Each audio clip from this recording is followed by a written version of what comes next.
Hola, me llamo Adriana do Carmo Figueiredo, soy magíster en estudios literarios y doctora en estudios lingüísticos en la Universidad Federal de Minas Gerais, Brasil, y hoy voy a presentarles un breve análisis del soneto 145, conocido como A su retrato, de Sor Juana Inés de la Cruz.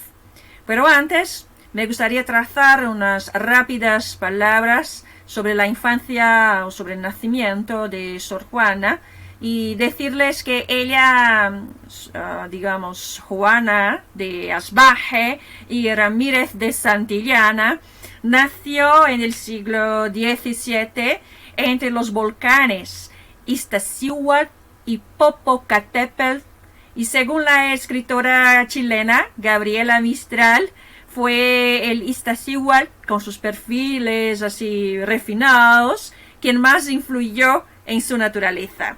Pues a esto me parece muy precioso, realmente muy interesante. Para Gabriela Mistral, Juana Inés respiró el aire fino de la sierra y que le dio así como una mirada más clara dentro de una atmósfera alumbrada que marcaba el paisaje familiar de su gente. Es bien interesante y después voy a grabarles otro video para profundizar un poquito mejor en el tema del nacimiento de Sor Juana. Pues entonces ella pasó su infancia en la finca de su abuelo, entre Amecameca, Yecapixtla, Panoaya y Nepantla. Y en este lugar había una biblioteca, pues esa biblioteca donde Juana pasaba horas absorta así en la lectura. La infancia de Juana Inés estuvo marcada por su afán de conocimiento, su deseo de sumergirse en el universo de las letras. Así que Juana Inés, en esta finca, ella tuvo el primer contacto con las letras. Pues entonces vamos a empezar el análisis de nuestro soneto, el soneto sorjuanista, 145, ¿verdad? Y este soneto está ubicado en la sección que se llama de temas filosóficos y morales, según la edición que estoy empleando de Alfonso Méndez Plancarte, que es una edición de 1995. El soneto empieza con una especie de prólogo. Miren qué interesante. Entonces, tiene una lectura así como más contemporánea. Podríamos decir que una especie de prefacio, digamos. Pues el soneto empieza con un panegírico, ¿sí? Y los panegiristas de la época, ellos escribían estos comentarios laudatorios o explicativos para introducir la poética de los escritores ilustres a causa del apoyo de esos eruditos. Muchos de estos escritores recibían muchos prestigios también en la ciudad letrada de la época. Miren que según el diccionario de la Real Academia Española, los panegiristas, ellos son como oradores que pronuncian un panegírico, una especie de una persona que alaba algo o a alguien de palabra o por escrito. Y este soneto 145 empieza con estas palabras. Vamos a ellas. Procura desmentir los elogios que a un retrato de la poetisa inscribió la verdad, que llama pasión, ¿verdad? Pues ahí vamos a la lectura del soneto. Este que ves, engaño colorido, que del arte ostentando los primores, con falsos silogismos de colores, es cauteloso engaño del sentido. Este, en quien la lisonja ha pretendido excusar de los años los horrores, y venciendo del tiempo los rigores, triunfar de la vejez y del olvido. Es un vano artificio del cuidado, es una flor al viento delicada, es un resguardo inútil para el lago, es una necia diligencia errada, es un afán caduco y bien mirado, es cadáver, es polvo, es sombra, es nada. Pues este soneto de Sor Juana figura en la obra Inundación Castálida, que fue publicada en Madrid en 1689. Recordemos que Sor Juana falleció en 1695, cuando se puso a cuidar a las monjas jerónimas enfermas, víctimas de la peste. Entonces, en mi estudio estoy empleando esta edición de 1995 de Plancarte, como les había comentado. ¿Y qué es un soneto? Pues el soneto es una de las composiciones poéticas más complejas y elaboradas en el universo literario. Reúne dos cuartetos, o sea, dos conjuntos de 4 versos de arte mayor, y 2 tercetos, 2 conjuntos de 3 versos de arte mayor, en un total de 14 versos, con rimas A, B, B, A, o sea, rima abrazada en los cuartetos, y rimas C, D, C, D, C, D, rimas alternadas respectivamente en los tercetos. Vamos a ver algunos ejemplos, a ver cómo esto funciona, pero les digo que no se pongan tan preocupados por las métricas. Lo más importante en los poemas es sentirlos, es apreciarlos, ¿verdad? Pero me parece interesante desde el punto de vista formal comprender cómo se estructura un soneto barroco. Miren, entonces observen las rimas que les estaba comentando yo. Colorido, sentido. Rimas A. En el próximo cuarteto tenemos pretendido, olvido. Rimas A. En el campo de las rimas B tenemos primores, colores. En el segundo cuarteto, horrores, rigores. Observen en los tercetos cómo funcionan, con las rimas alternadas, que les estaba diciendo. Rimas C. Cuidado, ao, mirado. Rimas D. Delicada, errada, nada. Muy interesante, ¿verdad? Pues, en realidad, un soneto es algo, es decir, es un estilo, ¿sí? Es un poema, es un tipo de escritura que en nuestros análisis técnicos debe también ser pensado como si fuera una especie de, qué sé yo, de ensayo, ¿sí? Como si estuviera del punto de vista discursivo al menos, pero no del punto de vista formal, y digo yo, del punto de vista discursivo, podríamos decir que un soneto es como si fuera un género, o como si asumiera una especie de género ensayístico, ¿sí? Como si el lector estuviera delante de un ensayo literario.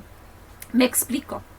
Eso ocurre porque en el primer cuarteto se plantea un problema. En el segundo cuarteto ese problema se vuelve mucho más complejo. En el primer terceto se propone una posible solución. Y en el segundo terceto se busca resolver este problema, pero muchas veces la resolución es también muy compleja, lo que realmente me parece muy interesante. Pues vamos a ver cómo es esta situación, cómo funciona mejor. ¿Dónde está el problema discutido en este primer cuarteto? Les pregunto a ustedes. Vamos a leerlo de nuevo. Este que ves, engaño colorido que del arte ostentando los primores, con falsos silogismos de colores, es cauteloso engaño del sentido. Pues, ¿dónde está el problema?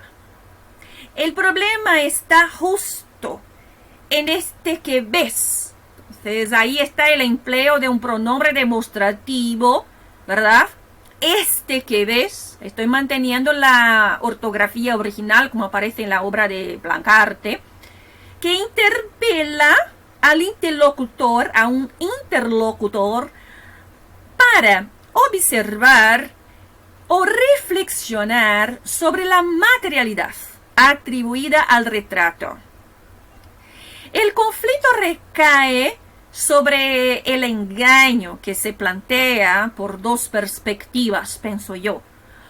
Una relacionada a los colores, pues está propuesto en el poema, ¿verdad? El engaño colorido. Y otra que se refiere al sentido. Eso intermediado por la idea de una falacia, un falso silogismo, un engaño del sentido. Silogismo, si nosotros tuviéramos que definir qué es un silogismo puede ser pensado como una especie de argumento, ¿verdad?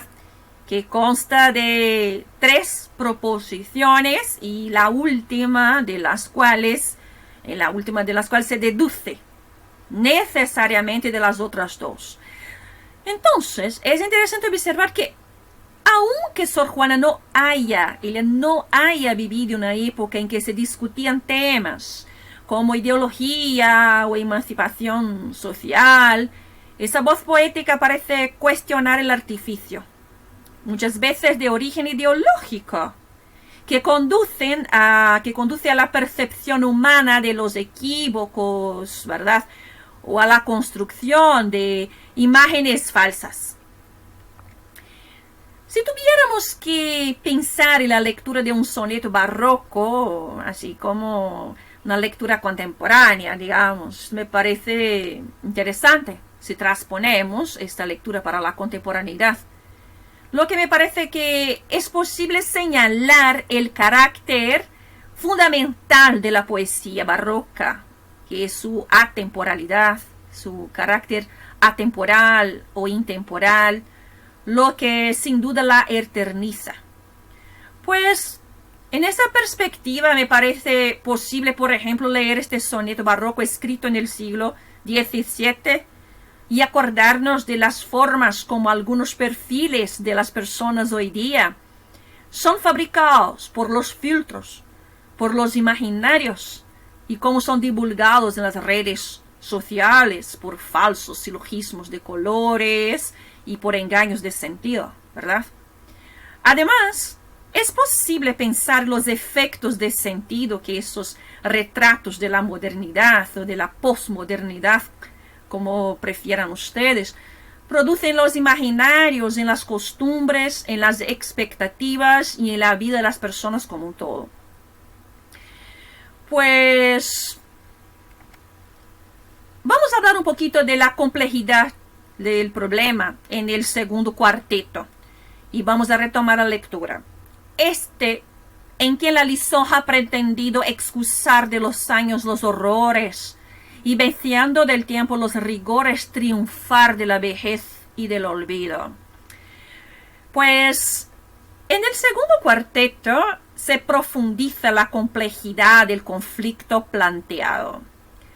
Aquí se nota una voz poética que busca criticar la relación entre el tiempo, la edad, marcada, señalada por la palabra vejez, y la pretensión ilusoria del supuesto triunfo del olvido y del consecuente material pictórico que debería alcanzar el triunfo sobre el tiempo, ¿sí? Pero no alcanza. Entonces, a ver qué tenemos ahí en el primer terceto. Se propone entonces una posible solución en que la voz poética nos dice: es un vano artificio del cuidado, es una flor al viento delicada, es un resguardo inútil para el lado, Es interesante observar que la solución es construida por intermedio de una definición marcada por la repetición del verbo ser, lo que señala el discurso descriptivo. Ahí está oculto el sujeto, que podemos identificarlo con la idea inaugural que estaba en el primer cuarteto, donde se decía, este que ves, este que ves, este que ves, ¿verdad? O sea, la referencia al retrato. Para la voz poética, ahí está el punto. Entonces, hay una definición que se va proponiendo. Es un vano artificio del cuidado, es una flor al viento delicado, es un resguardo inútil para el lado. El discurso descriptivo implica una finalidad explicativa, al menos para nosotros que somos lingüísticas. Ahí estoy inspirada por la teoría semilingüística del francés Patrick Chaudot, en que describir consiste en la teoría semilingüística. Consiste en una mirada del sujeto sobre el mundo, en que este sujeto, al describirlo, al describir este mundo, lo nombra, lo califica, busca ubicarlo y se atribuyen ciertas cualidades al ser o al objeto que se describe. O sea, el retrato en esa descripción es un artificio que carece de sustancia para triunfar la vejez. El retrato es tan frágil que es comparado con la metáfora de una flor al viento delicado. Y por fin, el retrato es un artificio inútil para preservar o resguardar esa fuerza desconocida sobre los sucesos de la naturaleza humana, ¿verdad? Pues veamos ahora cómo se resuelve en el segundo terceto. La voz poética nos dice, es una necia diligencia errada, es un afán caduco y bien mirado, es cadáver, es polvo, es sombra, es nada. A veces la resolución es también otro elemento de complejidad en los sonetos y de difícil solución.